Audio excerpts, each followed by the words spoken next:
ஒரே ஒரு வசனம்.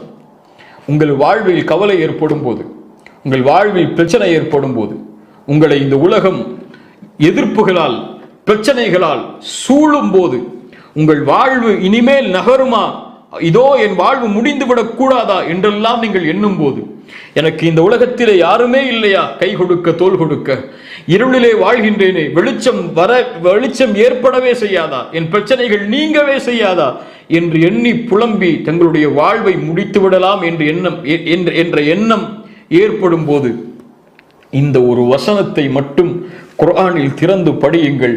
உங்கள் உள்ளம் அல்லாஹ்வுடைய அன்பால் நிரம்பும் இன்ஷா அல்லாஹ். எந்த வசனம்? குறிப்பெடுத்துக் கொள்ளுங்கள்.